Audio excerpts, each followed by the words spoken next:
We are discussing the Bhagavad Gita as it is. Chapter 9. By Srila Prabhupada. We are in the 9th chapter of the Bhagavad Gita. We are talking about what we covered in the previous class. The most confidential knowledge. Anyone remember what we discussed previous class? Worshipping Lord Krishna is outcome is auspicious. Yeah. Whereas demigods will be awarded based on the karma. That was the point. And spontaneous love and devotion is what. Close the door. Spontaneous love and devotion is what Lord Krishna is looking for from the devotees. And then demigods are pleased by what they are being offered. Whereas Krishna is pleased by the devotion. Very good. And demigods worship is more elaborate. Krishna will give peace just by our devotion, whereas demigods you need a lot of paraphernalia to worship the demigods. And we also discussed how the Lord is impartial when He's providing right and those sort of all the requirements required for all the living entities, whereas He is partial with His dear devotees. So Good point. Very good. So the Lord is impartial or partial? Discuss that. Also, this is the most important verses of this Patram Pushpam. So, Lord only sees what's offered with love and devotion. So, Lord needs to be offered his full opulence, but the Lord only sees what's offered with love and devotion, even if it's not opulent. So, Lord is giving the basic four things is required. And next verse is Uttava Shiva Dasna. This is this gives us giving the essence of Nishkama. Whatever we do, we offer to God. But most of the times we do it in the wrong way. Then doing it how God wants. Thank you. Another two. Yes, sir. we also saw that it is not be possible to fall down on the path of bhakti, but the Lord will put us back in the right path as long as we are in the association of the rightful devotees. They will always Pull us back. put us back and take us forward. We also saw that demigod worship has a lot of rules and paraphernalia, whereas Lord Krishna is given by a simple rule. Lord Krishna He is given by is a given by simple simple. Very good point. Krishna does not see what we give, he sees what we are holding on. Bhakti approves contamination in mind, not only sinful reactions.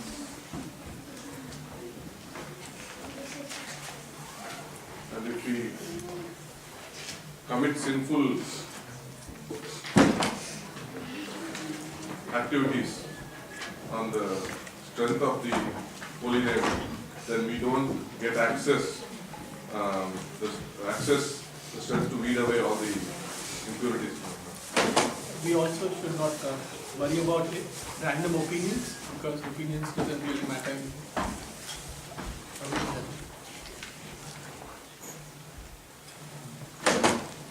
Opinions don't. Matter.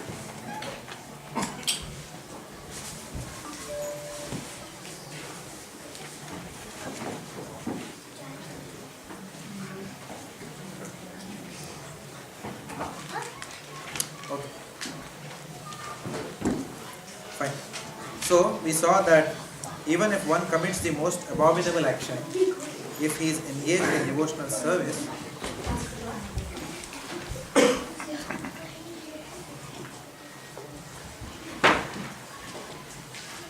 can you close that door? Even if one commits the most abominable action, if he is engaged in devotional service, he is to be considered saintly because he is properly situated in his determination. So, we also discussed from a verse from the 6th canto of Srimad Bhagavatam. Anyone remembers which verse? Which one? Anyone by heart that verse?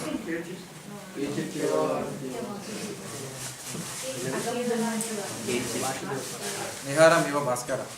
So just as the sun dissipates the fog by its rays, similarly, only the process of bhakti can uproot the weeds of sinful no.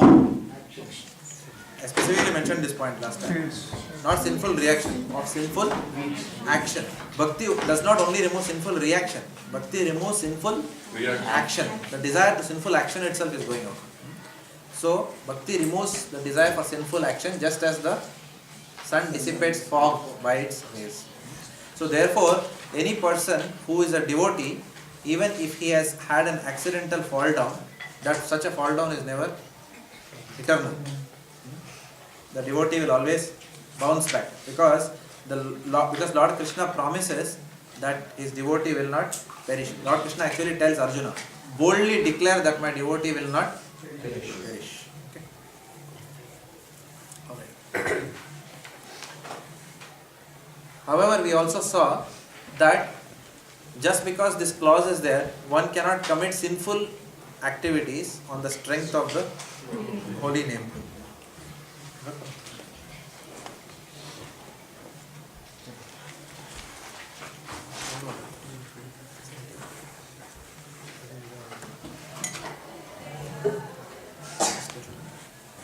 One should not commit sinful action on the strength of the holy name.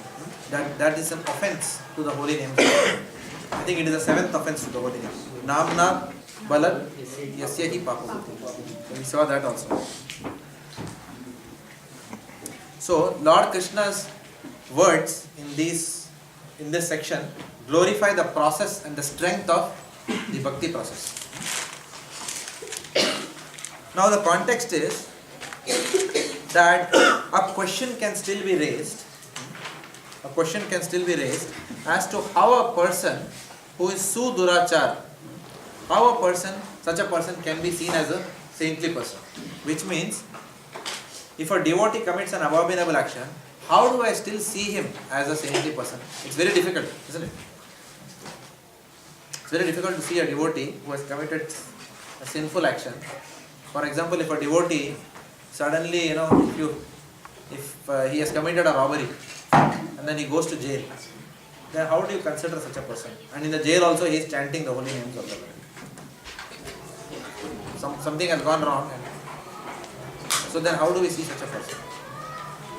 So Lord Krishna is discussing that in today's verses.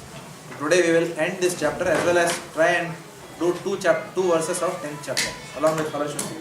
That is what we will attempt to do. Let's see how we go.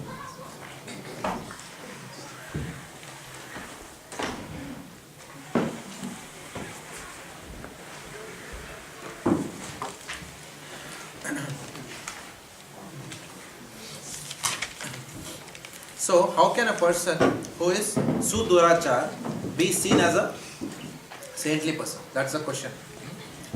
That brings us to verse number 31. Text 31 says, Lord Krishna says,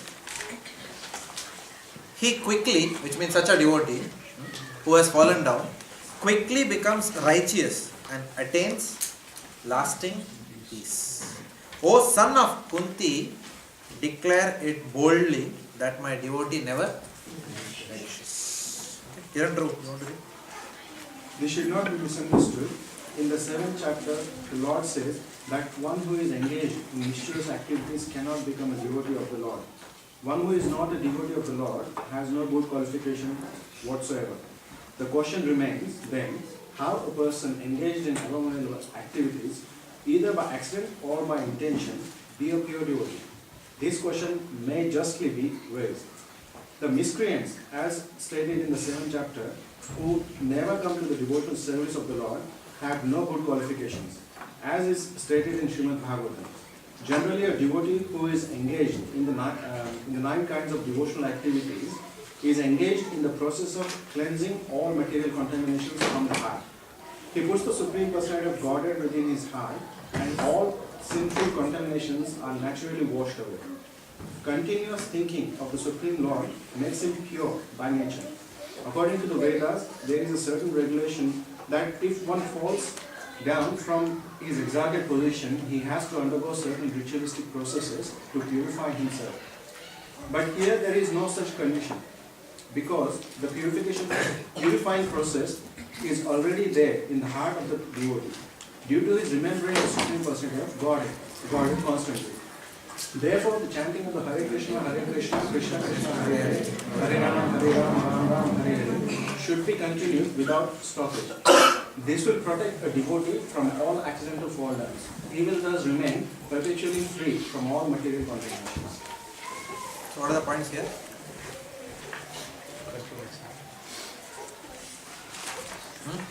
Continue to chant. Continue to chant, yes. Do not give devotional service up in any situation. Okay. Anything else?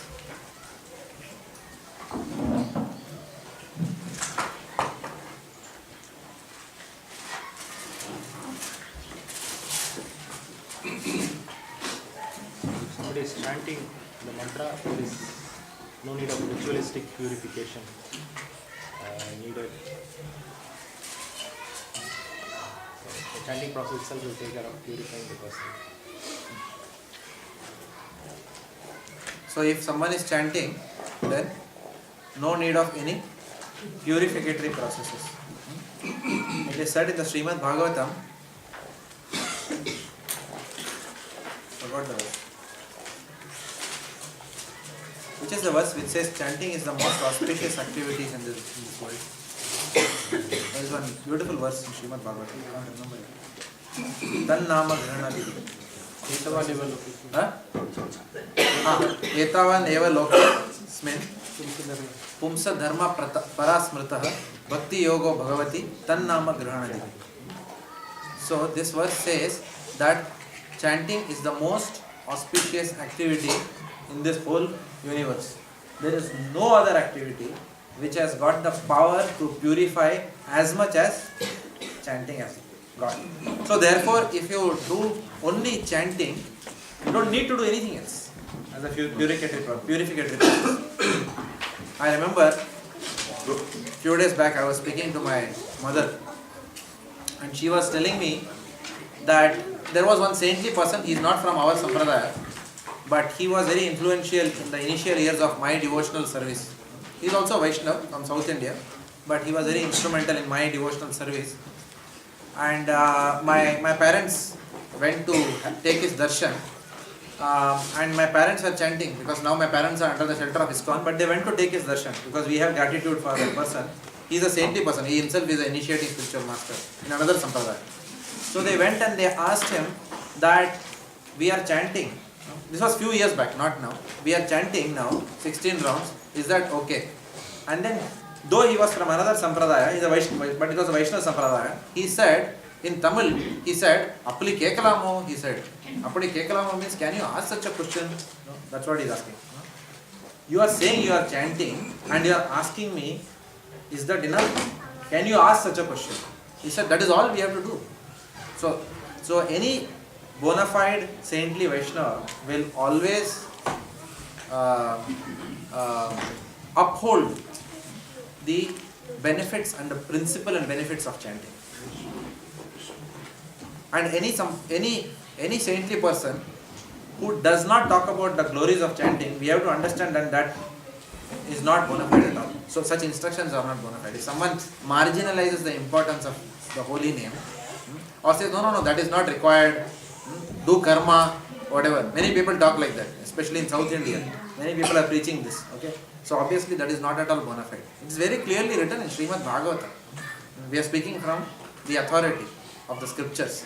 So how can any teaching be to the contrary? So one who does chanting need not do any other ritualistic activities. In the Srimad Bhagavatam, I have mentioned before also in the class, Devahuti is telling her son, Lord Kapila, in that verse, Ahobata Swapachote Gariyan. In that verse, she says that devotees who have come to the platform of chanting in their past lifetimes, they have completed they have mastered the Vedas all the ritualistic practices, everything they have finished. And that is why they have come to the platform of chanting in this lifetime. So, the Bhagavatam time and again tells us that there is no higher principle than chanting the holy names of the Lord. Okay?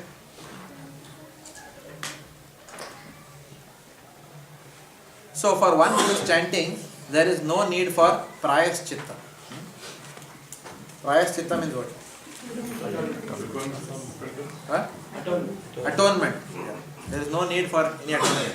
Srila Prabhupada talks about this also in the purport to the Nectar of Instruction, verse 1 or 2. I think verse 1. Vacho Vegam Manasa Krodha Vegam. So there Srila Prabhupada says that true atonement, Prabhupada talks about false atonement and true atonement. False atonement means doing all kinds of sins, then going to a confession booth and then telling the priest or padri over there, oh, I'm sorry, I sinned. Oh, my dear son, you sinned. No problem. You will be forgiven. And then again, oh, thank you very much. And then you go again. What will happen? Maybe your sins are forgiven, but the tendency to sin has not gone from the heart. You will again sin. Again you will come next week. Oh, padri, my, please, I have sinned. I am a sinner. Oh, no problem. And again the person will go, in Hindi we say tadipar. Tadipar means what? You go to the jail and again you come back. Again you go to jail, again you come back. So like that you keep coming back off and on. Like that. So Srila Prabhupada said, and then some people will also say, okay, you commit whatever sins you want. After all, we have a savior. Now, Srila Prabhupada said, the saviors or whoever are the prophets, okay, they have not taken a contract to take all our sins all the time. Yes, a genuine saint definitely has that kind of a mood, but that does not give us a license to go on sinning. So therefore, true prayaschitta does not mean taking an elephant's bath. Going there, taking a bath, coming out, again rolling in the mud. So that is called as an elephant's bath. So true prayaschitta means that the desire to sin should go away from the heart. And that in Kali Yuga only comes by the process of chanting. Therefore, when we are doing chanting, because the cleansing process is happening as a result of that activity, then there is no external process that one needs to adopt for Chitta Shuddhi. In fact, it is said that not only this principle what we discussed is called as Klesha Agni. Klesha Agni means sinful reaction is also going, sin is also going.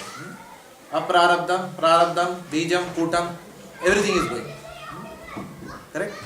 And avidya is also going, which is the root cause of all sin. But not only that, the next characteristic is what? Shubhada. Kleshagni, after that comes Shubhada. Shubhada means all auspiciousness. So Prabhupada writes in this purport that a devotee develops all kinds of auspicious qualities, whereas a non-devotee does not.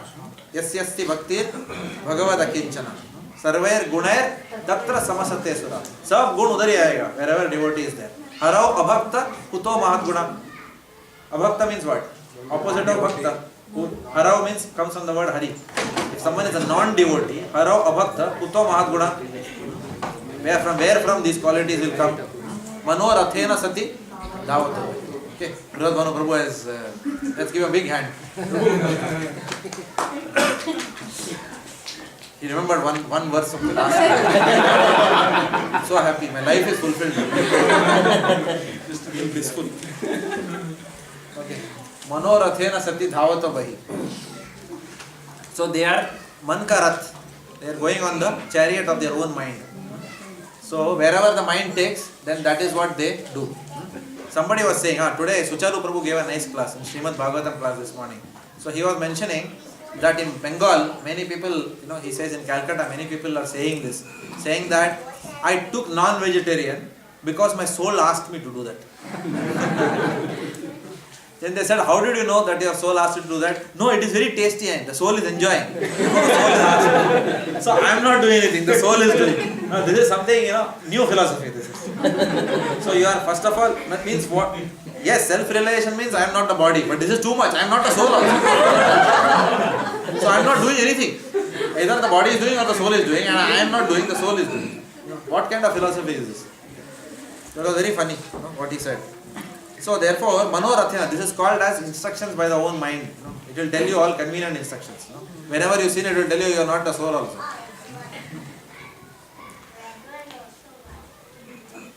So for a devotee, then, because he is chanting, then there is no need for Prayaschita process. However, Srila Prabhupada says, someone may argue, sorry, I can't concentrate, little bit silent.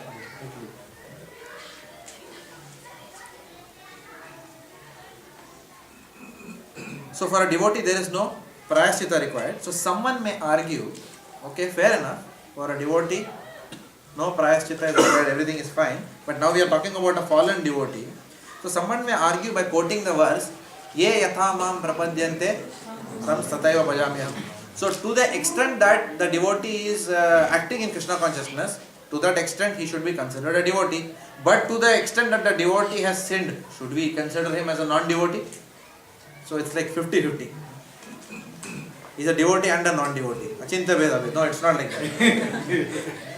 So somebody may argue. So the Lord Krishna is now clearly telling no such argument is entertained here by this.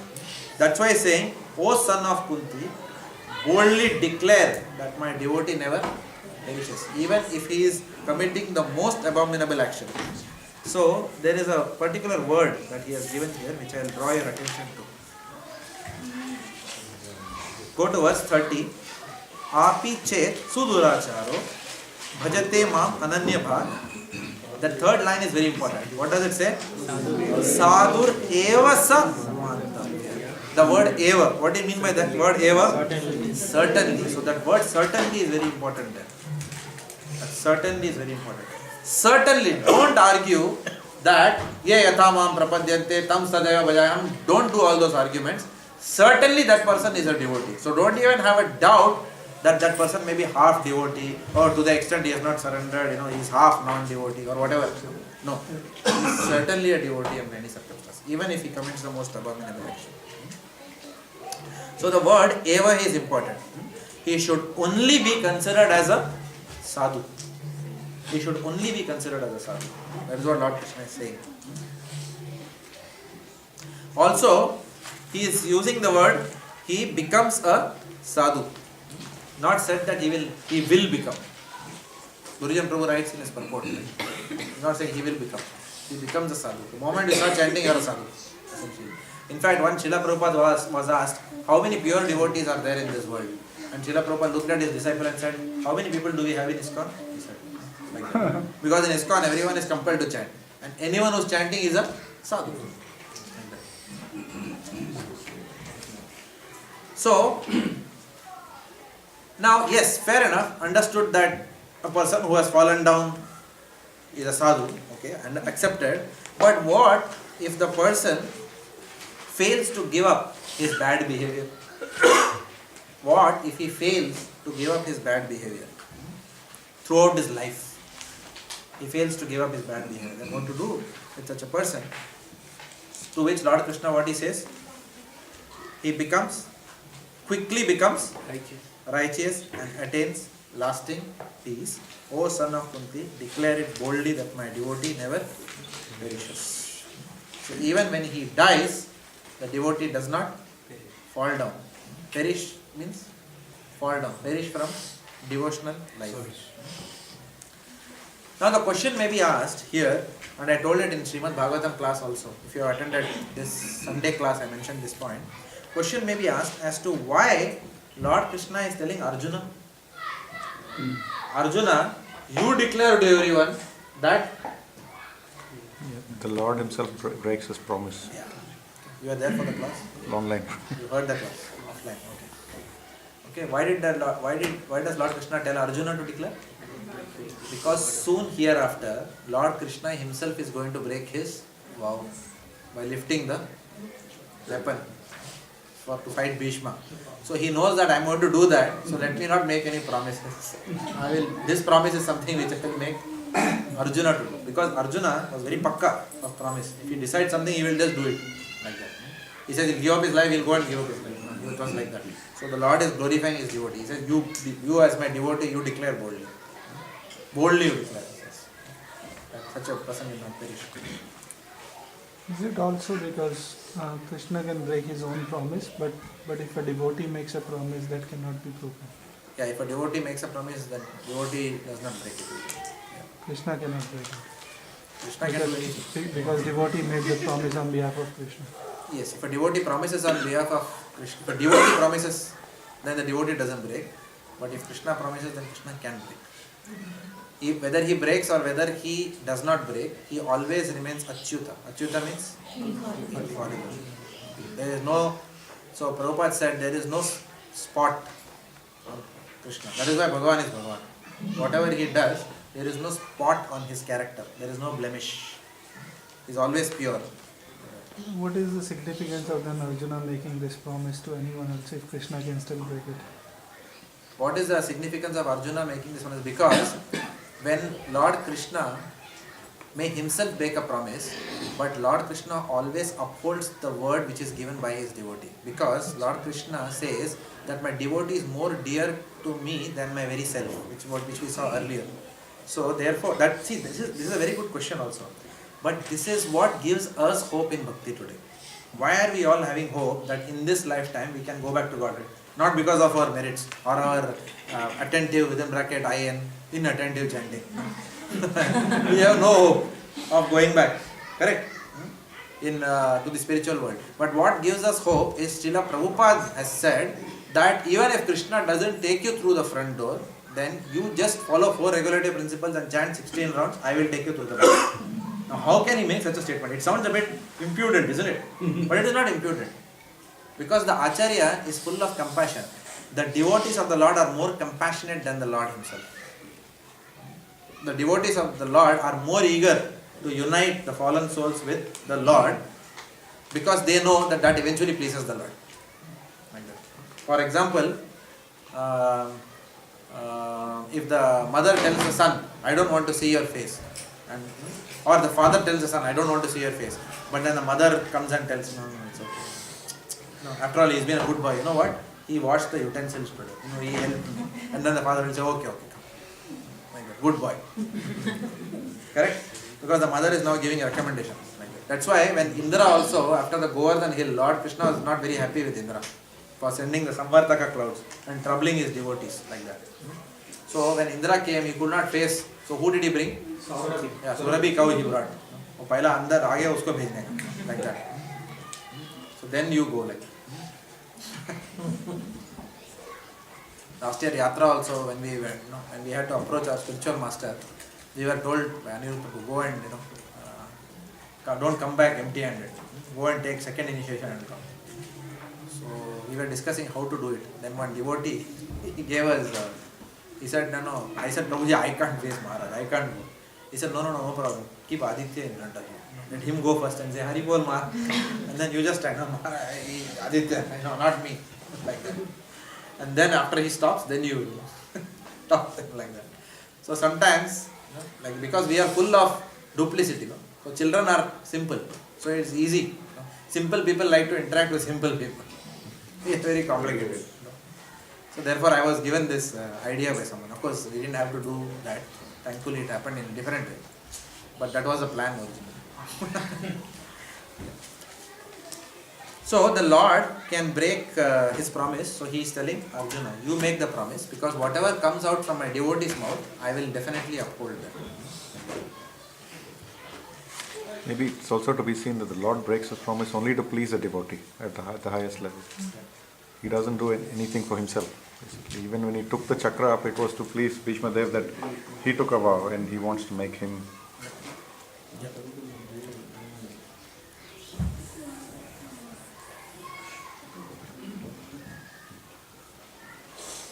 So this was text 31. Now in the next 3 verses, Lord Krishna is continuing to glorify the path of devotional service. Text 32. O son of Pritha, those who have taken shelter in me. Mahatma Prabhu doesn't have a. Can anyone share? It's okay. O son of Pritha, those who take shelter in me, although they be of lower birth, women, Vaishyas, merchants and Shudras or workers can attain the supreme destination. Jagan Prabhu. It is clearly declared here by the Supreme Lord that in devotional service there is no distinction between the lower and the higher classes of people. In the material conception of life, there are such divisions, but for a person engaged in transcendental devotional service to the Lord, there are not. Everyone is eligible for the supreme destination. In the Srimad Bhagavatam 2.4.18, it is stated that even the lowest, who are called Chandalas, okay, dog eaters, can be purified by the association with a pure devotee. Therefore, a devotional service and the guidance of a pure devotee are so strong that there is no discrimination between the lower and the higher class of men. Anyone can take to it. The most simple man taking shelter of the pure devotee can be purified by proper guidance. According to the different modes of material nature, men are classified in the mode of goodness, Brahmanas, the mode of passion, Kshatriyas or administrators, the mixed modes of passion and ignorance, Vaishyas or merchants, and the mode of ignorance, Shudras or workers. Those lower than them are called Chandalas, and they are born in sinful families. Generally, the association of those born in sinful families is not accepted by the higher classes. But the process of devotional service is so strong that the pure devotee of the Supreme Lord can enable people of all the lower classes to attain the highest perfection of life. This is possible only when one takes shelter of Krishna, as indicated here by the word Vyabhasrithaya. One has to take shelter completely of Krishna. Then one can become much greater than greater jnanis and yogis. What are the points here? There is no discrimination as such in the devotional platform or there is no discrimination as such. It's only one bhaktas or devotees. There are only two categories of people. People who don't want to surrender and people who want to surrender. There is no third category in this world.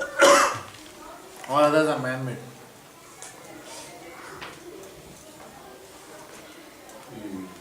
The association is very much stressed here, and especially the association of a pure devotee is very much stressed here in order to make a progress in the devotional service, even in the devotional. If we come across this verse, when we are preaching to new people, especially women, how will we answer this question?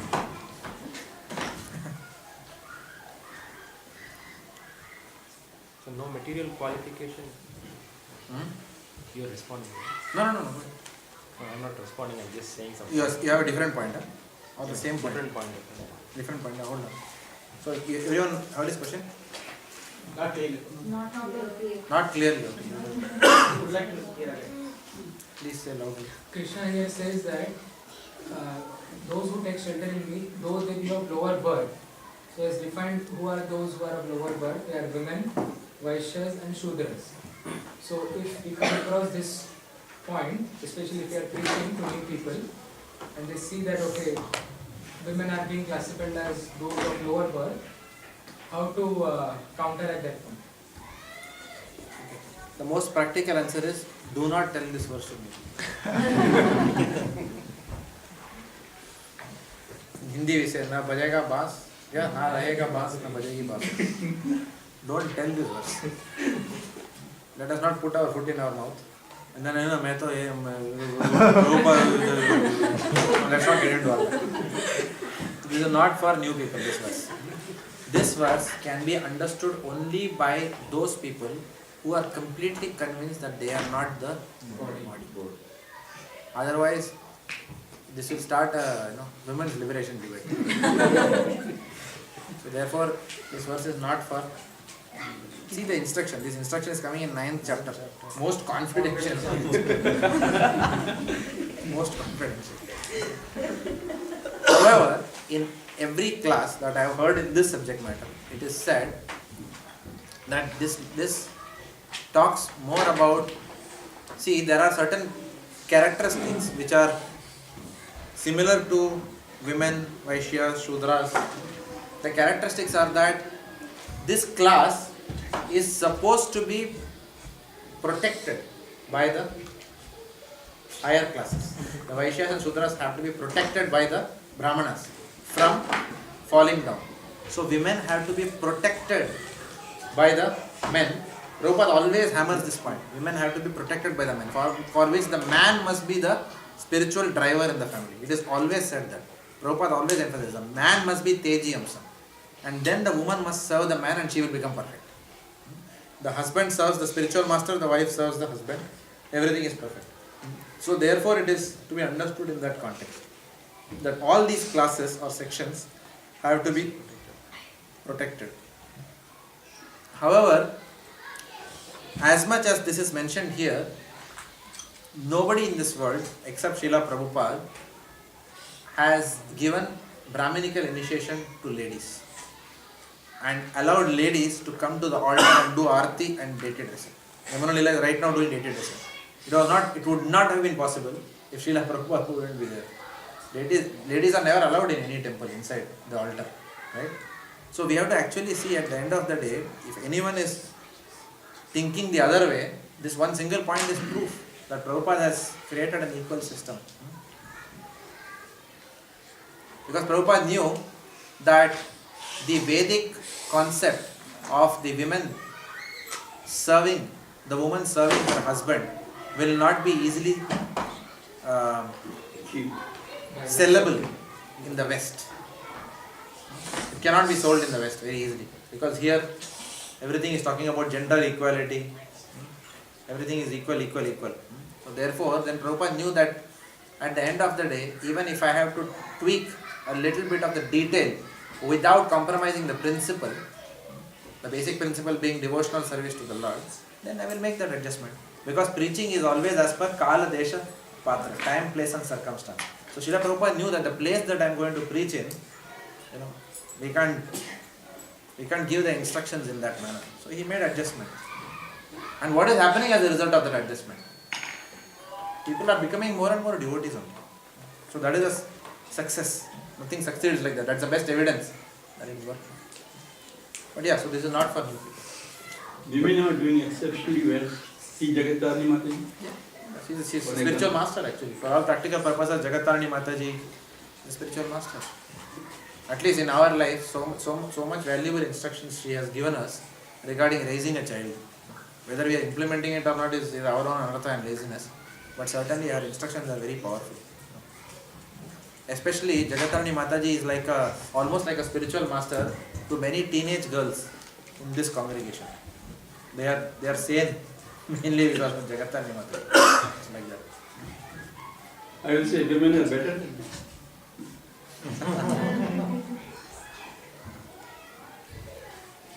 Okay. So, even the point here is what?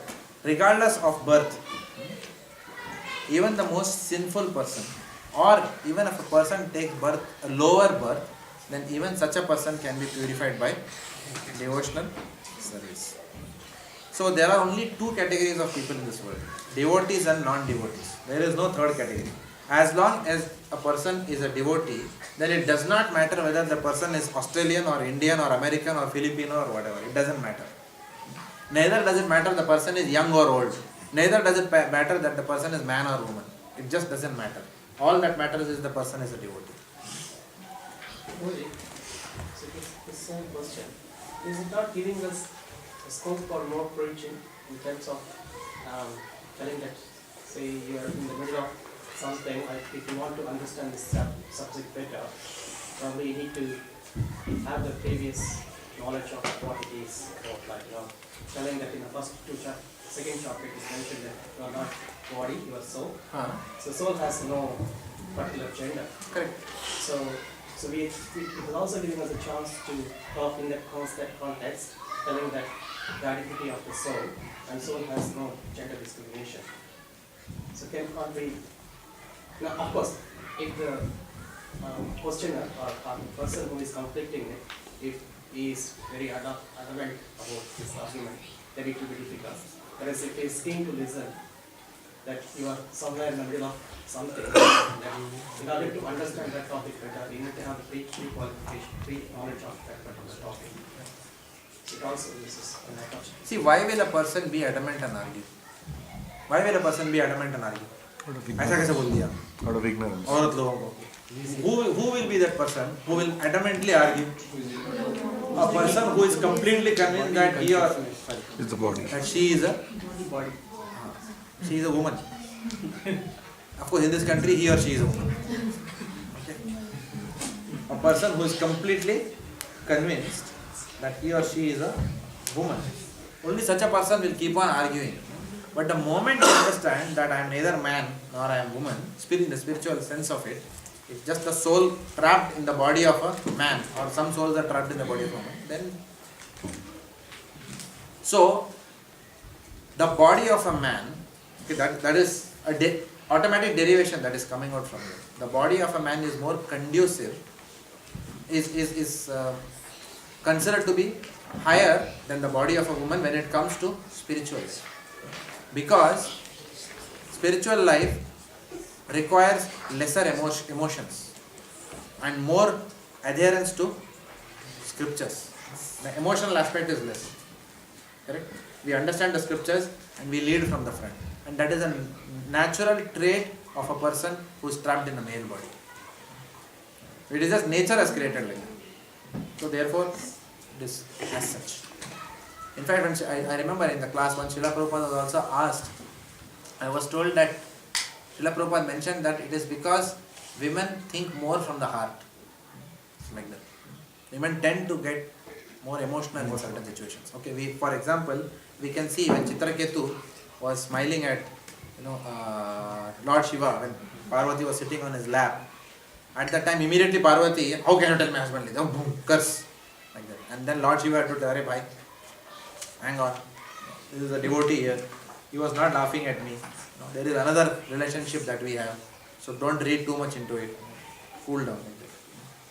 That happens sometimes. Of course, in Kali Yuga, sometimes in many families we have seen the women are the leaders, spiritual leaders. The man is lamenting all the time. Mahatma Prabhu side. Women are better. So it depends. But largely, this is how nature has classified. The men are supposed to be in the forefront of spiritual activities and leading the family. Okay. So even the most sinful person, regardless of lower birth, can attain perfection through the process of devotional service. And as I mentioned, there are only two categories therefore. There is a person who is a devotee and then there is a person who is a non-devotee. So there is a verse you can note down. This verse is from 7th canto, 9th chapter, verse 10, 7.9.10. It's a verse which we recently studied. Rohit Bhanu Prabhu will remember. Viprat Visatguna Yutad Aravinda Nabha Padaravinda Vimukhat Swapacham Varishtham Manye Tad Arpita Mano Vachane Hitartha Pranam Punati Sakulam Na to Bhurimana. So the purport is very strong. It says, if a Brahmana, please hear carefully, if a Brahmana has all 12 qualifications, all Brahminical qualifications. What are the Brahminical qualifications? Samo, Damas, Tapa, Saucham, all those things. Okay? Honesty, truthfulness. If a Brahmana has 12 of all the Brahminical qualifications, but is not a devotee,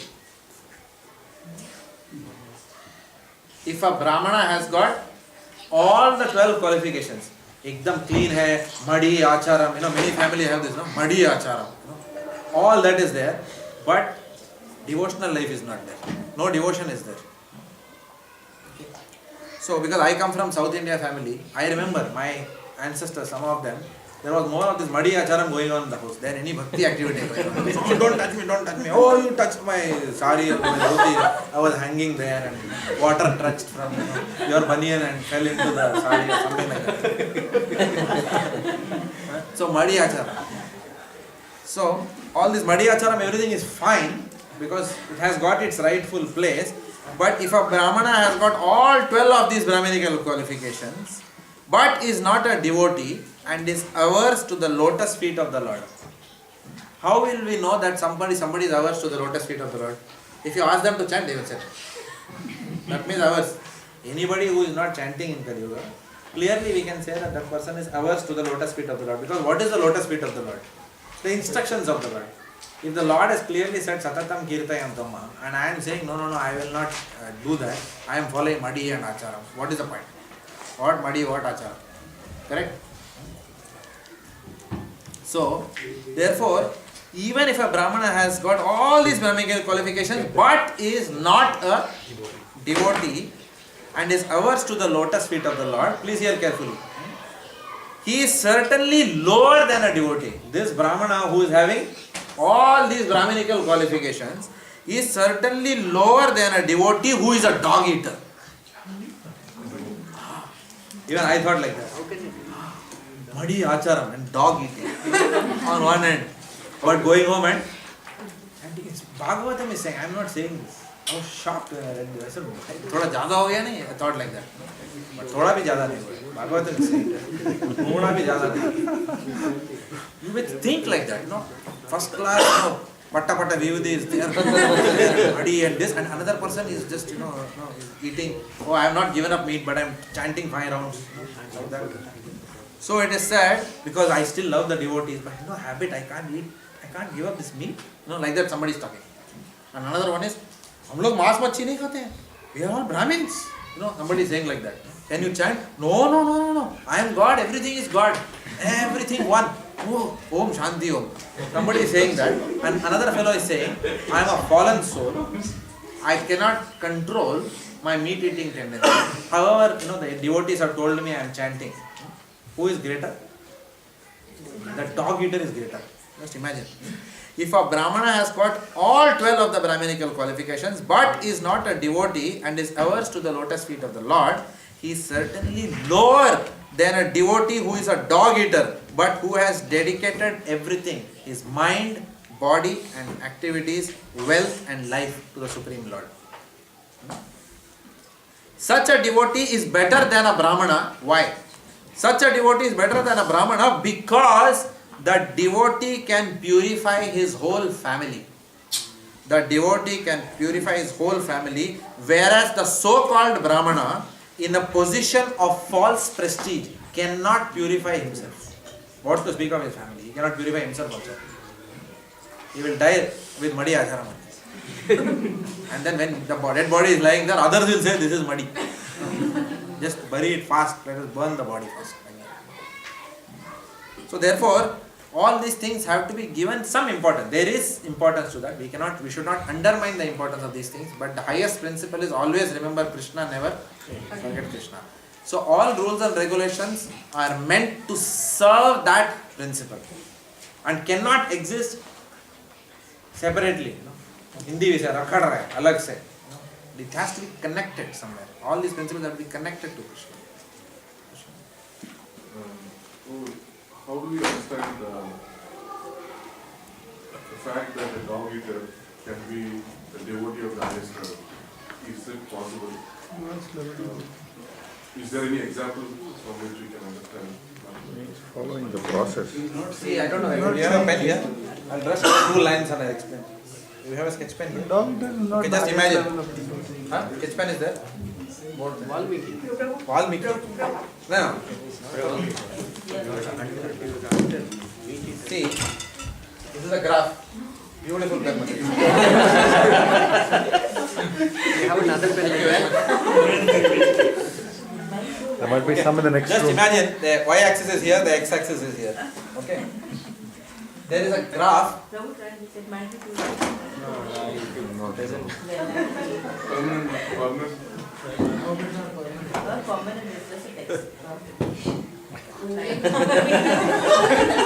light. Okay, I am just drawing a y-axis. Okay, I don't want to do this more than required. But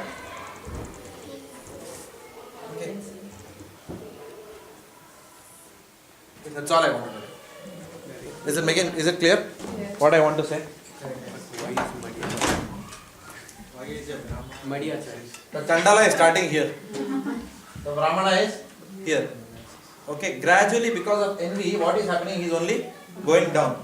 But though at some point in time he is lower, eventually he will become higher. That is what is the essence of this verse. Because eventually he is going to give up meat eating.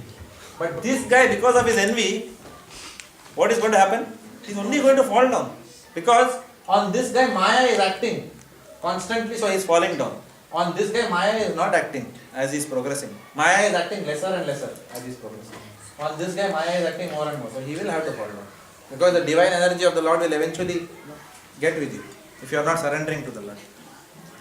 Can we say that the Chandala, whatever we are mentioning here, is because of the birth, we are calling him Chandala, and when he starts the chanting of the holy name, he is automatically a devotee and thus is at a higher level, and the name Chandala refers to the birth. That is also true. Yeah, You even never if a see person- them, him or her as a Chandala because he is a devotee, he is not a Chandala. He is not a Chandala. He should be considered as he's been taken birth in that area of space or whatever. Yeah. पता नहीं permanent है क्या? Question. Maybe one question. If somebody is chanting the holy names and is not respectful towards other devotees, chanting, he knows that chanting is good and it's required, not respectful towards devotees, and thinks that devotees are there to serve me rather than me serving devotees. What is the position of that sort of person in this graph? You see, because if the practical problem in our Bhakti Riksha, we got one person who continuously behaves like this. We are reaching to a conclusion, should we continue with this person or not? Yeah, seriously, it has become too much mess. So the most frightful thing is making a wrong decision of saying, I know what you are talking about very well. I know you might. You also know that I know. Yeah. Maybe mine, yes. There are many devotees impacted, not only you. Commiserations. So another devotee also was impacted by this, and he came to me last week and asked me what to do. I had a great desire for preaching Prabhuji, but this is the person jo palle pada. Now I am thinking whether I should or not. It's like that. The first case itself was like this. Okay. So I clearly said, tell them, stay away. Okay. If the person, see, we can only give, again and again I am saying, we can only give siksha to a person who respects our authority. We cannot preach to people who don't respect our authority. Of course, from the preacher's point of view, the preacher doesn't think that he is any authority to speak anyway. Okay. But that is how preaching works. A person will only accept if you say something, okay, Prabhuji, don't do this or do this, then there has to be a relationship first of all. And that relationship has to be also of a person who is a senior devotee advising a relatively inexperienced devotee. It has to be like that. Without potential difference, current will not flow. That has to be there. That is a law of nature. Correct? So therefore, siksha will not flow when it is like this. What to speak like this? Okay. This same devotee has been sending SMSs to me. And suddenly I am in a meeting and it gets a bit irritating from point in time. Suddenly I am in a meeting and then ping, and then I immediately see, okay, some important message has come, some customer is talking to me something and say, may Lord Balram, something he will say. May you serve Lord Balram one day, something like that. And it gets a bit irritating after some point in time. Message is good only, but obviously the person who is sending it is not in the right consciousness. Obviously the person is now thinking that, just 15 days the person has come into devotional service and thinks that he can advise everyone now. Hardly the person has come now. Just now learned how to wear dhoti. And now the person is now writing all these things. So therefore you can clearly understand that such a person is obviously envious of devotees. I remember there was another devotee few years back who had the similar kind of mentality and very offensive to even the brahmacharis here, who used to send very offensive texts to Gopaladesh Prabhu, Nanda Mandir Prabhu, me, because this devotee somehow had this feeling that when the Indian community was, what is it? Nare laga rahe the na? Few years back. Huh? Taxis. What taxi? No, some atrocities against 3-4 Indians were years there back. a few years back, and some mela was there and police was there. So they said that where were the devotees? Devotees should have come in front and said, stop atrocities against Indians. But devotees, these people are only going to the streets once. Devotees are going every day in Harinam. And what to speak of stop atrocities against Indians? Devotees are saying stop atrocities to animals also. So obviously this devotee has some different understanding of devotional service, and he wrote a text message to Gopaladesh Prabhu, myself, Nanda Mandir Prabhu and everyone, saying that I am very disappointed with you guys. The language is also like that. I am disappointed with you guys or something. You guys did not turn up or whatever. Something like that. So that devotee today is not in devotional service. Even if he were disappointed with us, he need not be disappointed with Prabhupada, no? And Prabhupada's instruction. So if he was really serious, all he will say that, Jagannath Ram is a rascal, I will not talk to him. But Srila Prabhupada, is the spiritual master. I will deal with Srila Prabhupada, or I will deal with Srila Prabhupada's representatives. I will take shelter from, the second line, Devamrut Maharaj, Jayapataka Swami Maharaj, so many people are there, I will take shelter. But he didn't do anything, he just left and he is then, doing whatever he wants now outside. So obviously the intent was not devotional service, it was just a desire to control everyone. That's all. That ego can come up. And when that comes up, then devotee does not go anywhere. But does that person fit into this graph? Which one? Anywhere. Yes. That sort of person. Yes. Even if the person is committing the most abominable action, he is still to be considered a devotee.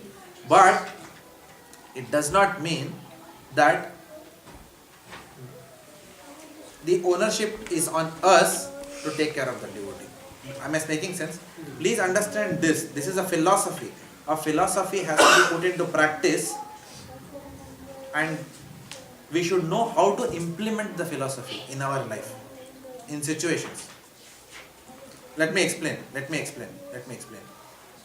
The devotee should be considered devotee, because that devotee is still glorious, because at the end of the day, see the glory.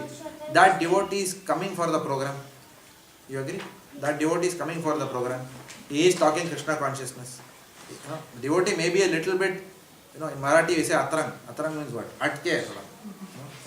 So he may be still bohemian.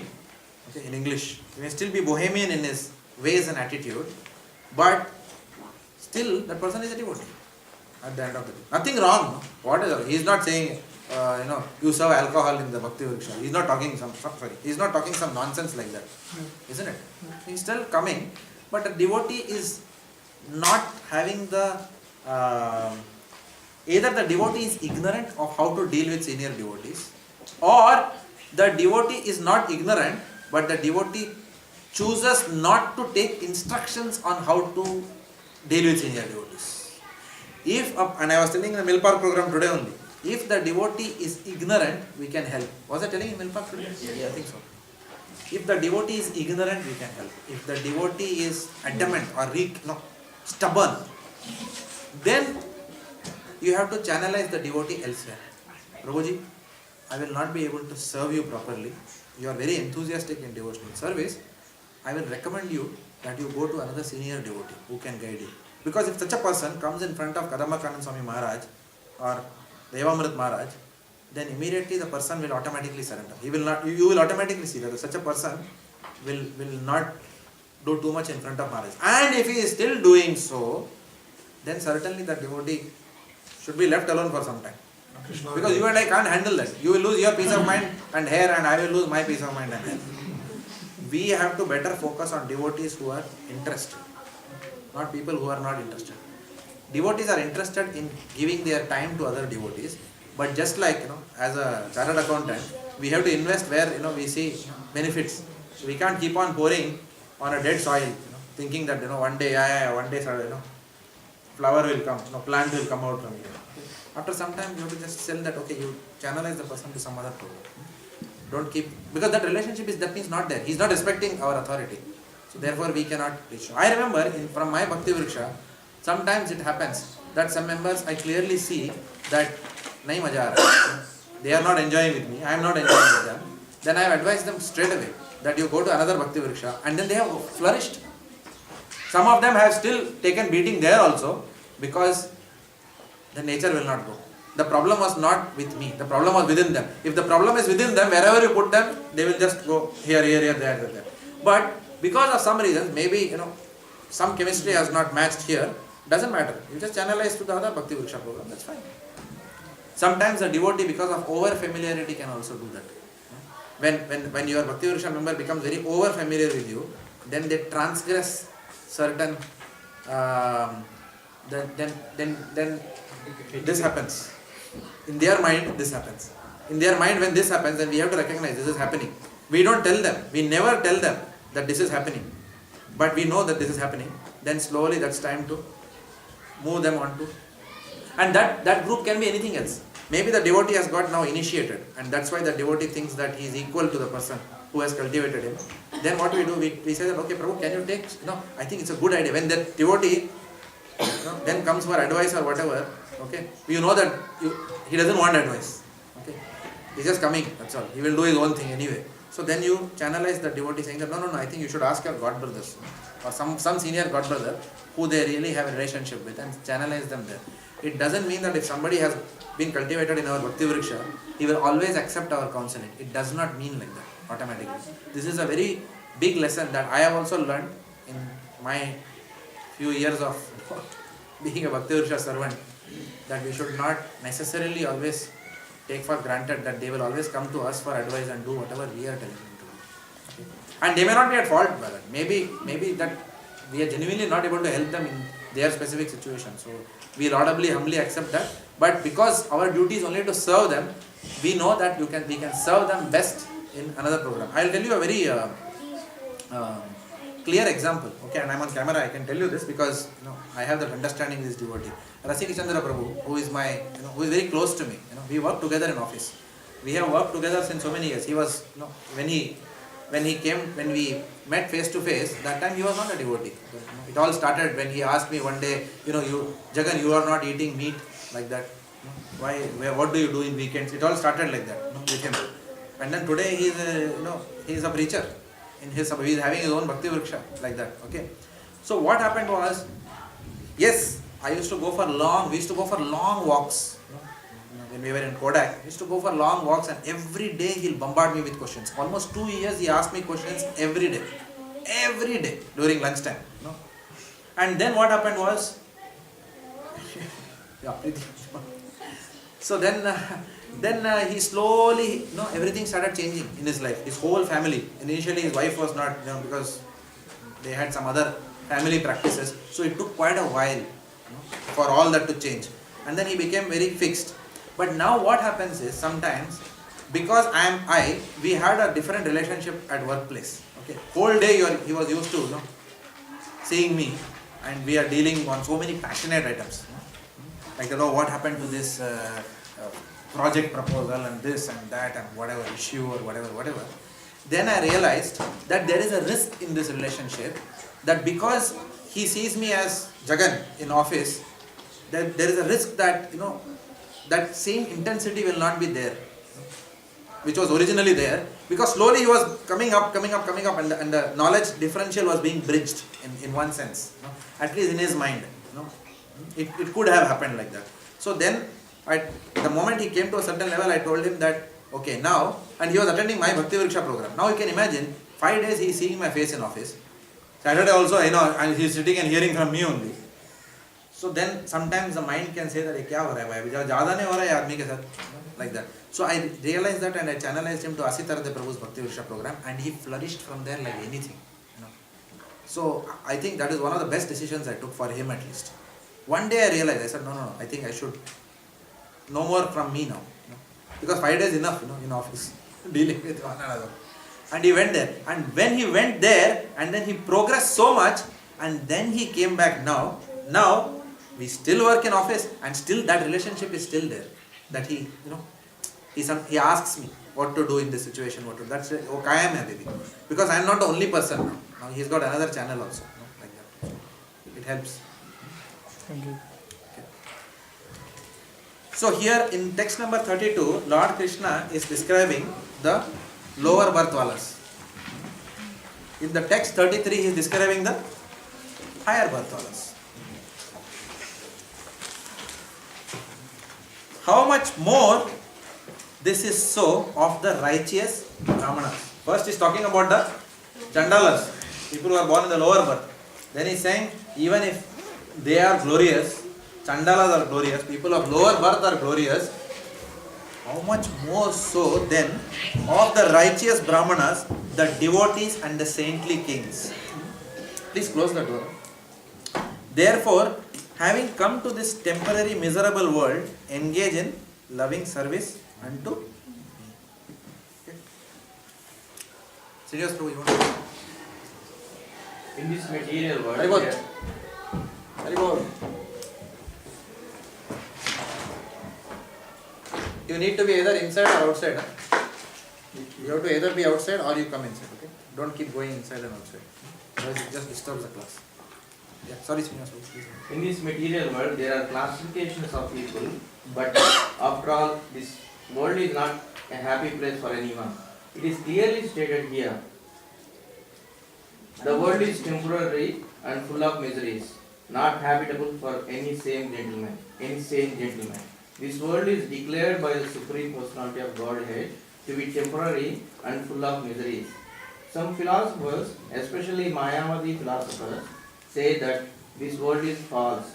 But we can understand from Bhagavad Gita that the world is not false, it is temporary.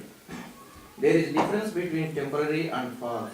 This world is temporary, but there is another world which is eternal. This world is miserable, but the other world is eternal and blissful. Arjuna was born in a saintly royal family. To him also the Lord says, take to my devotional service and come quickly back to Godhead, back home. No one should remain in this temporary world, full as it is with miseries. Everyone should attach himself to the bosom of the Supreme Personality of Godhead, so that he can be eternally happy. The devotional service of the Supreme Lord is the only process by which all problems of all classes of men can be solved. Everyone should therefore take to Krishna consciousness and make his life perfect.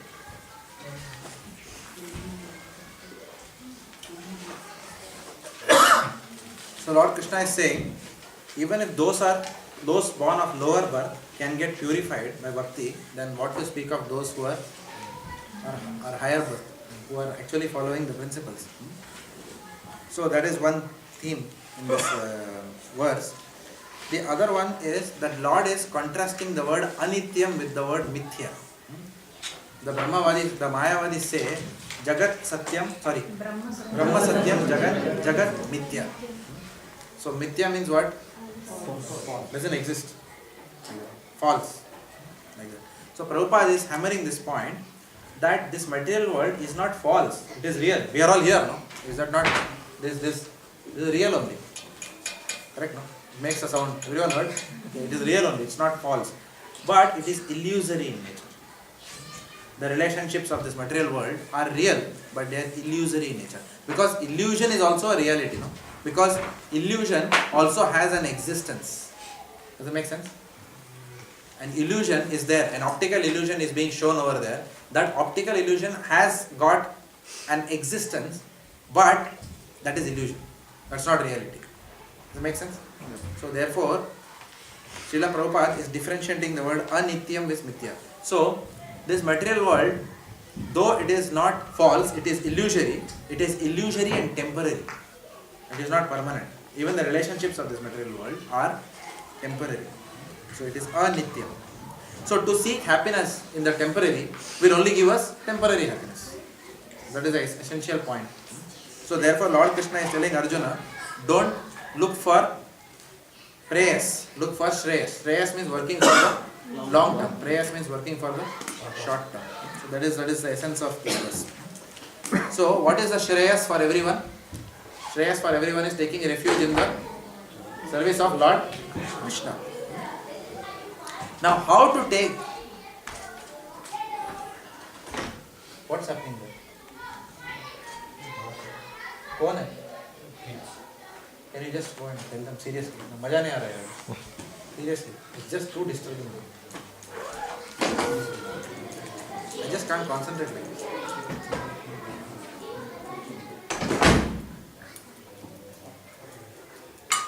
Sorry about it. एक chair ले लो ना. हाँ ठीक है.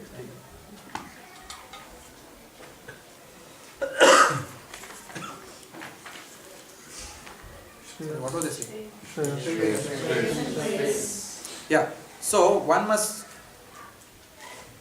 work for the. So Lord Krishna is telling Arjuna that the prayers, the long-term interest, is only in taking refuge of my lotus feet. And in the next verse, it is explained what does it mean to take shelter of the lotus feet of the Lord. Something practical has to be there. No? Take shelter of my lotus feet is one thing. So what should I do? So that brings us to the most important verse in the Bhagavad Gita. Of course, we have always said many verses are there. This is a very important verse, key verse, this, that. But the most important verse in the Bhagavad Gita is this verse, which is Manmana Bhava Mad Bhakto Mad Yaji Mam Namaskuru Mam Evaishyasya Yuktvaiva Atmana Mat. So, this verse is often quoted as the most important verse in the Bhagavad Gita. Engage your mind always in thinking of me, become my devotee, offer obeisances to me and worship me. Being completely absorbed in me, surely you will come to Yogesh Prabhu, where is the manager? Don't stand here. What can you do अभी? खाली एक बार उसको बोल दो ऐसा.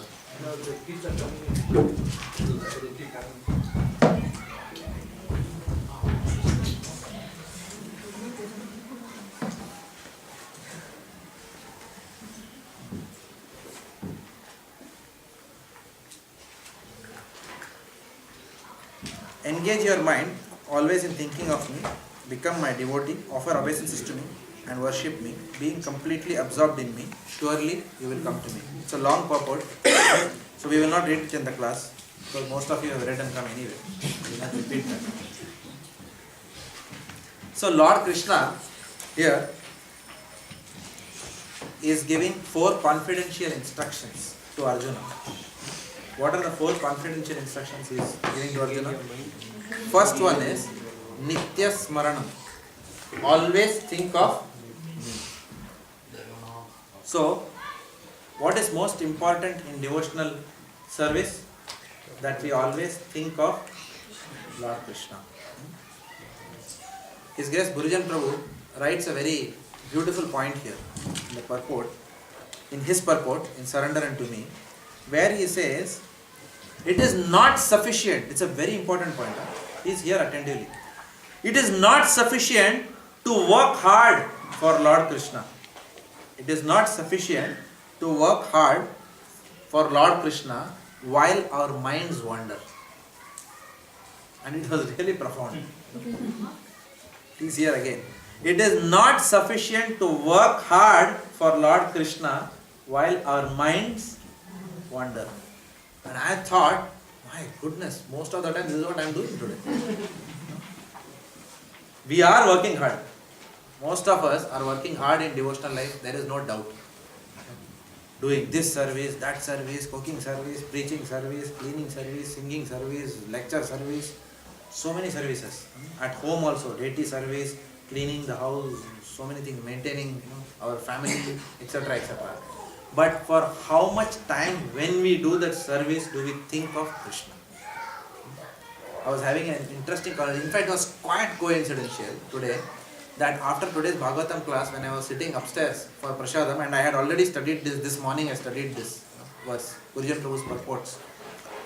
So, one of Gurujan Prabhu's own disciples was having a chat with me. He was having prasadam with me, and he was asking me, Prabhuji, when हम लोग इतना सर्विस करते हैं, but sometimes मजा नहीं आता है सर्विस में. After some times it just becomes a little bit burdensome like that. We don't get the taste. How to keep that mood of service up? Doesn't become burdensome. Sometimes when you're doing that service, you get angry with other devotees also. How to do that? It was a very big coincidence, because then I could immediately tell him, your spiritual master has read this book. And again I told him the same statement. Just hear this again now in this context. It is not sufficient to work hard for Lord Krishna while our minds wander.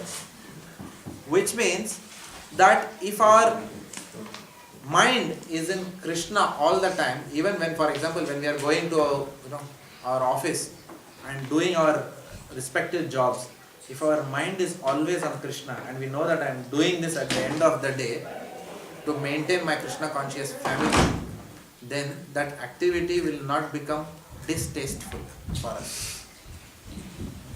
So distaste in activities comes only because that activity is not seen in its rightful connection to Krishna. Ritaya ritam yat pratiyeta na pratiyeta cha atmani. Tad vida atmano mayam yatha bhasho yatha tamaha. This is one of the Chatushloki of the Srimad Bhagavatam. There are 4 verses in Srimad Bhagavatam which are considered the most important verses of Srimad Bhagavatam, emperor verses. Out of that, this is the 2nd verse. We are there in the 3rd canto of Srimad Bhagavatam. I think it is chapter 9, text 33, I think, somewhere around it. Someone wants to search, he can search. Sorry, 2nd canto, very sorry. 2nd canto, chapter 9, text 33. Can someone check that and let me know that I'm not misquoting something. So the Chatushloki of Srimad Bhagavatam. So Lord Krishna is saying that anything that is seen separately from me is actually illusion, and illusion will only give us misery. But if you see this as a service to the Lord, whatever we do, even when we are working hard, when we think of the Lord and do that activity, then it will no longer, you will not feel the drudgery of that work. Like that. Even if we are cleaning the home, cooking or whatever. Otherwise we will be doing all these activities and we will be all the life. That is because the consciousness is not right in doing that particular activity. For example, if my wife tells me, vacuum the house, which is she's been trying to tell me since morning that. Okay. And while I'm vacuuming, I'm just cursing and I am shouting, I have to work so hard in this house, this, that. Then I'm thinking it is my house and it is not my job. Whereas when my consciousness is that yes, I am vacuuming because this house belongs to Krishna, I am cleaning his temple. Then will anyone lament like that? When vacuuming the carpets here, when anyone lament, oh, why do I have to vacuum? Why do I have to mop the temple floors? Nobody will do like that. So we tend to differentiate the activities of worshipping the deity in the temple with our household activities. But actually there is no difference. Difference is only that whether you remember Krishna or whether you don't remember Krishna in that activity.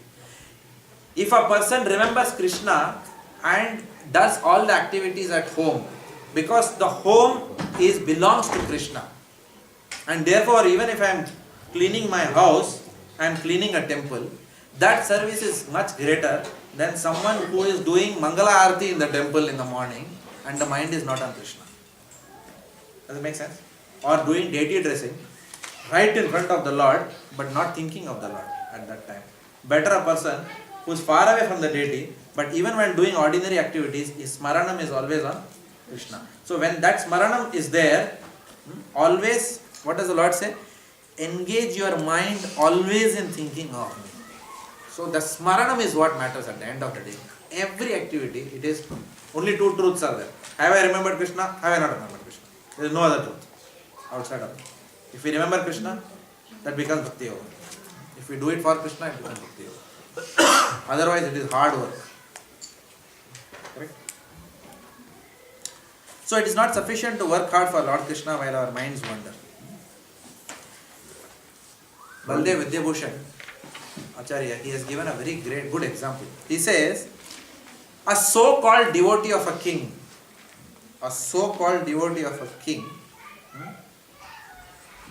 the king's servant. The servant of the king is the so-called devotee of the. Why is the so-called devotee of the king? Because he is serving the king, but actually who is he serving? His family, his wife and children. Correct? When I thought of that, I said, yeah, very good. Even in office, we are also doing like that.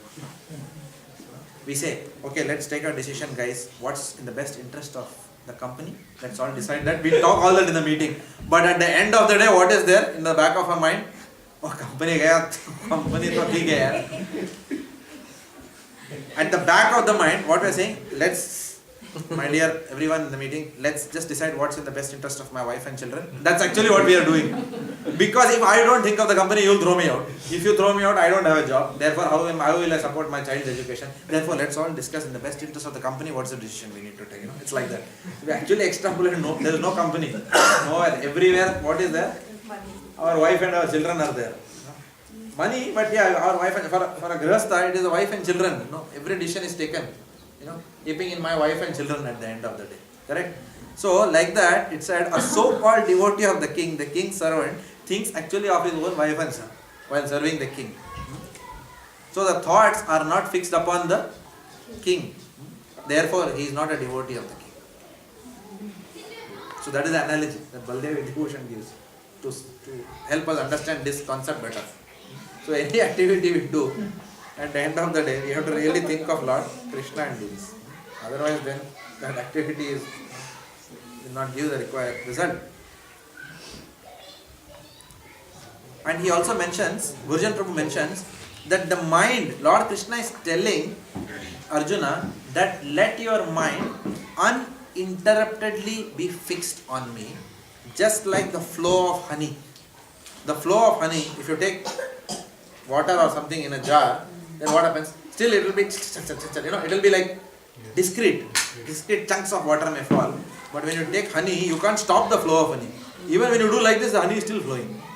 Like that. Smoothly it will keep flowing. A stream. So like that, the flow of honey. That way let my mind flow towards you, uninterruptedly. So Lord Krishna is saying, let only me be your master and your goal of your life. Don't have any other masters other than me. In whatever work you do, don't have any other masters. Do all work thinking of me.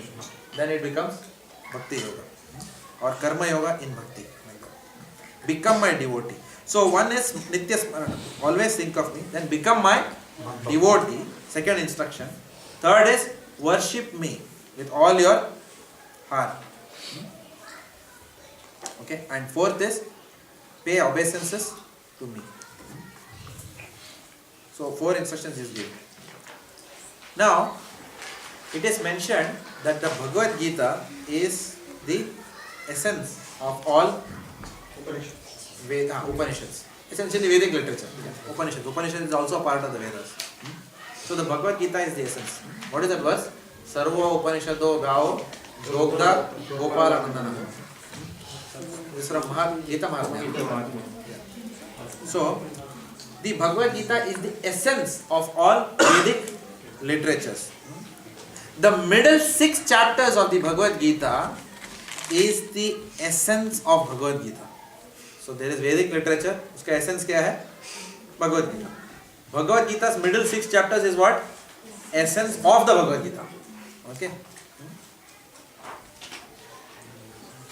And chapter 9 and 10 are the essence of the Bhagavad Gita.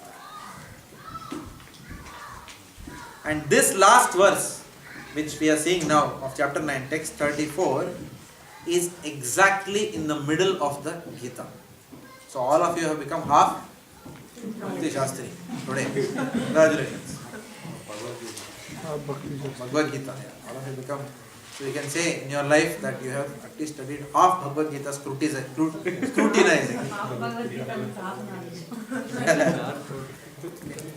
So this verse is exactly bisecting the entire Bhagavad Gita. This Man Mana Bhava Man Bhakto verse. And it is considered to be the most confidential and essential shloka of the Bhagavad Gita. Most important verse, undoubtedly.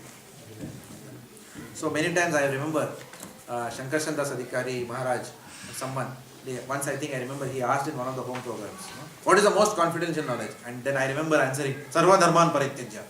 Man Mana Bhava Man Bhakta. So it's now that we are studying it so scrutinizingly. This is the only verse repeated verse. Yeah, correct. This is the only verse, but I'm coming to that point. So, this verse is the essence of the essence of the essence of Bhagavad Gita.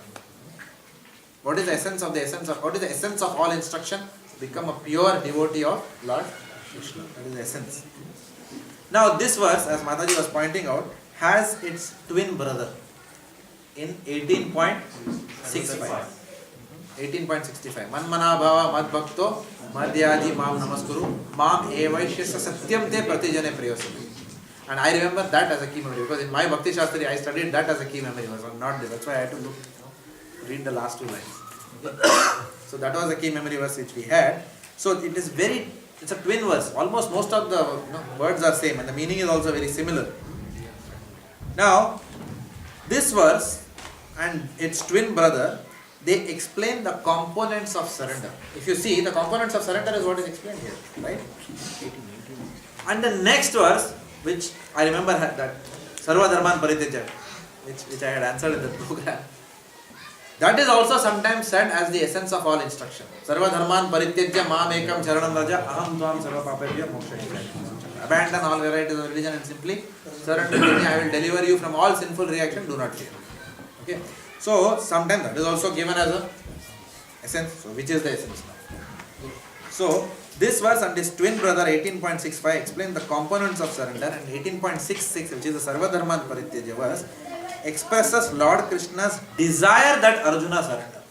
This verse explains the components. That verse expresses Lord Krishna's desire that Arjuna surrender, and therefore both are equally glorious.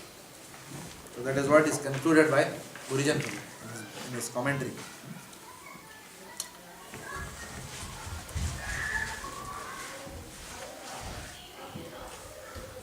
It is mentioned that if we simply understand this verse, Manmana Bhava Mad Bhakto verse, we put it into practice in our life and then we preach it as it is, then all of us can become perfect spiritual masters. That is the power of this verse. So, in this chapter 9, Lord Krishna has described pure bhakti and how he reciprocates with his devotees who are pure bhaktas. And he has ended this chapter by giving the most confidential knowledge, the essence of all confidential knowledge, which is what? Engage your mind always in thinking of me, become my devotee and offer obeisance to me and worship me. Being completely absorbed in me, surely you will come to me. It is the most confidential knowledge. So in chapter 10 now, in the next chapter that we will see, Lord Krishna continues to reveal this confidential essence of knowledge. He continues to reveal that. And chapter 10 is called as the opulence of the absolute. Okay? The opulence of the absolute, also known as Vibhuti Yoga. Vibhuti Yoga. So in this chapter, chapter 10, there are three things which are described by the Lord. One is the opulences of the Lord, other is the potencies of the Lord, and third is the position of the Lord. Opulences, potencies and position. Okay.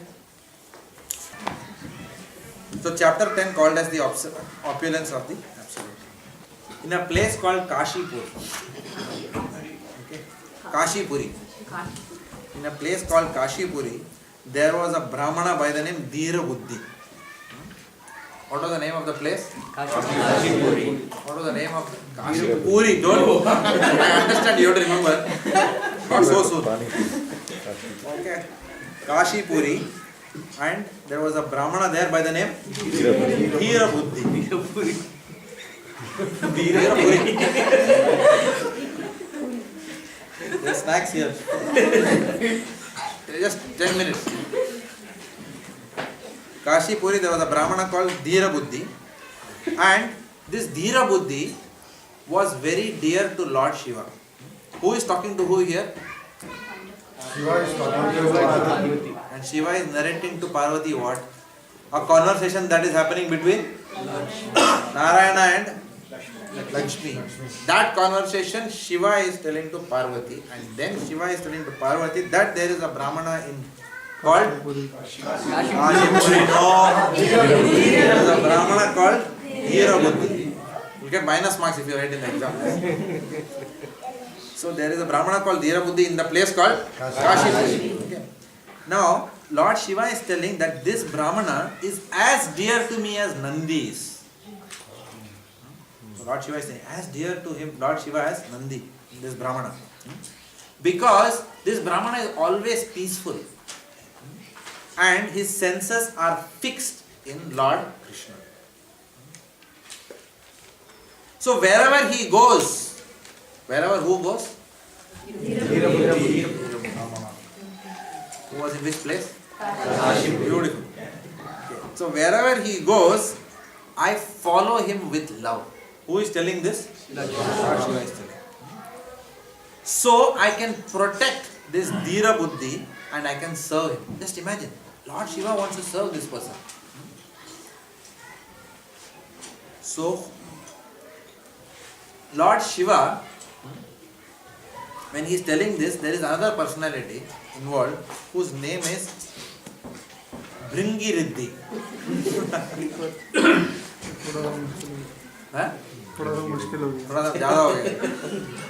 So there is Bhringi Riddhi. Bhringi Riddhi is an eternal servant of Lord Shiva.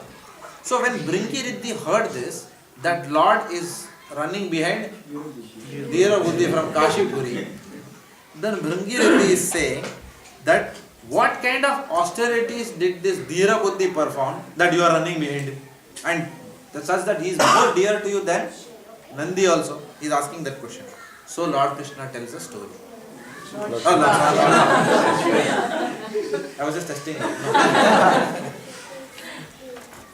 genuinely told Lord Krishna. Once, Lord Shiva is saying, once on Kailash Parvat, when Lord Shiva was meditating in a garden, whose garden's name was Punag. Okay. What is that? P-U-N-N-A-A-G. No spelling mistakes are allowed in the exam. Punag.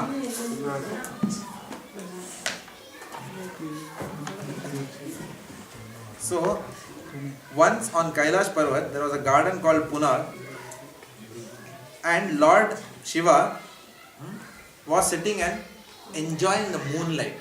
There was moonlight in that place. Don't yawn. Lord Shiva was completely moonlight.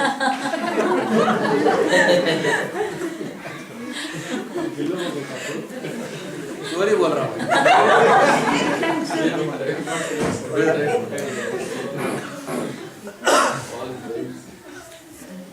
So once on Kailash Parvat, the garden Punag was there. There was moonlight, and there was so Lord Shiva was observing this moonlight, and suddenly it was all so tranquil. Suddenly there was a great gust of wind, and all the trees began to shake like that, and a huge shadow fell over the mountain, as if the mountain itself was moving. It was like that. So when Lord Shiva was observing this, he found out soon that it was nothing but a large giant-sized bird was coming. Like that. The bird was coming towards him. So then the bird came, it descended right in front of Lord Shiva, and the bird paid respects to Lord Shiva and started glorifying Lord Shiva. Not only did this bird glorify Lord Shiva, but the bird also offered a lotus flower to Lord Shiva. Now this bird was actually a swan. What is the color of a swan? White. But this swan's color was black. That was different. It was a black swan. Okay.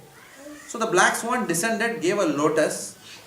So Lord Shiva was asked, how come you are a swan? How come your color is black? He asked. So the swan started narrating another story. Story. Okay. Close to Saurashtra. Now who is telling this? The swan is telling Lord Shiva. Close to Saurashtra, in a place called Surat, आपके गाँव में, okay, there was a beautiful lake. In that lake, there is a heavenly lotus which was there. In that lake, there was a heavenly lotus. So, this swan is telling Lord Shiva that originally my body was as white as camphor. That was the color of my body. But what happened was, one day, when I was flying off from the pond where I was, I flew over this lotus, and because I flew over this lotus, I fell down immediately and my body became black. Okay. So when I fell down and I saw that my body was black, I said, what's going on here? So I went back to the pond, and there I saw that not one but there were 5 lotuses there. So just I was wondering what was going wrong. Then there was a voice that came from the lotus. It was the voice of a beautiful lady who actually emerged. The lotus, from the lotus came a beautiful lady. She emerged. And she told the swan that because you flew over this lotus, which is me, therefore you have become black. It's a bit mysterious now. You have to connect all this to what? Very good. Don't forget that goal. Who is speaking now? Now the swan has fallen down. So the lady is there now. Now it goes into another story. The lady is telling that 3 births before, not the swan's birth, the lady who emerged from the pond, the swan is standing in front of Lord Shiva and explaining why it is black. So the swan said that I am black because I flew over the lotus. Now the lady then flashback. Lady has emerged from the lotus and lady is telling her own Ram Kahani now. Okay. She is telling that 3 births before my name was Saroja Vadana. Okay. And I was the daughter of a Brahmana and I was a very chaste daughter. And please hear this section carefully. All the Matajis must hear very carefully this section. She was the daughter of a Brahmana, very chaste. And she married and served her husband very faithfully. Like that. All the time. Serving husband with utmost sincerity, love and respect. Like that. One day what happened? She saw one Maina. She saw Maina. You know what's a Maina? Tamil, Maina. Now the Dinachala Prabhu is understanding. Maina is a black bird. Okay. So she saw one Maina. Like that. So when she saw that black bird, immediately her attention left her husband and she started seeing the beauty of the black Maina. Therefore the husband cursed her that she should become a Maina in the next lifetime. That is what happened. So one must serve one's husband. That is not what I am going to say. One must support reading the 10th chapter. Don't take advantage in your minds. Okay. So the husband cursed that you will become a Maina. So next birth she became a black Maina. Okay. And then after becoming a black Maina, fortunately because she was very chaste and she was in a Brahmin family, she was a black Maina in the ashram of some sages. She was around the ashram of some Vaishnava sages. And every morning and every evening, these Brahmanas used to do something. Can you tell me what that is? Very intelligent. So they were reciting the 10th chapter of Bhagavata. They were reciting 10th chapter of Bhagavad Gita. Therefore, simply by hearing the 10th chapter of Bhagavad Gita, what was the body that she had? What was her name? Saroja Vadana. Saroja Vadana became a Maina. Now by hearing 10th chapter, what happened? Not horse. Lotus. So by hearing the 10th chapter, she became an Apsara in the next lifetime and she went to the heavenly planets. And then her name became Padmavati. Okay? You will definitely not ask this question.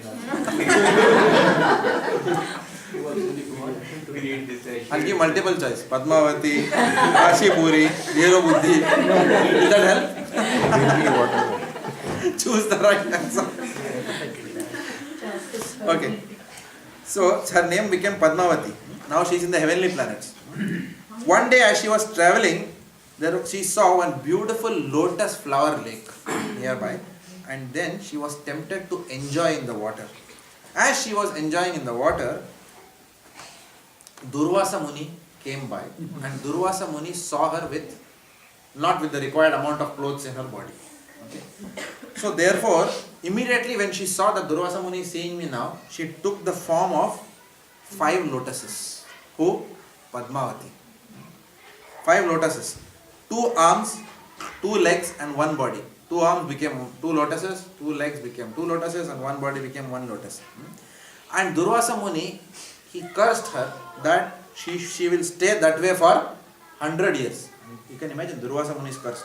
You stay for 100 years like that, as a lotus. I don't know why he cursed her. I don't know. It is not mentioned there in Gita Mahatmya. He cursed maybe because he thought that she should not have come in front of me like this. Or actually she should know that I am coming, and she should have covered herself properly. Okay. So, but what happened? Because she had heard of Bhagavad Gita verse chapter 10 in the previous lifetime, she chanted that and got immediately released of the body. That is the power of chapter 10 to overcome curses. So she remembered the 10th chapter. Now, how did she get released from the body? Because when she remembered the 10th chapter, that time this swan, black swan, flew over the lotus. The white swan flew over the lotus, and therefore the white swan took that curse. Okay, and then fell down and became black. So you crossed over me, okay, and I got released. But then she is not selfish. She is saying that if you hear this from me, what? 10th chapter, not her Ram Kahani. The 10th chapter, then you too will get released from that black body. So she recited the 10th chapter. As soon as she recited the 10th chapter, Vaikuntha airplane came and Padmavati went back home, back to Godhead. And then simply by and then what happened?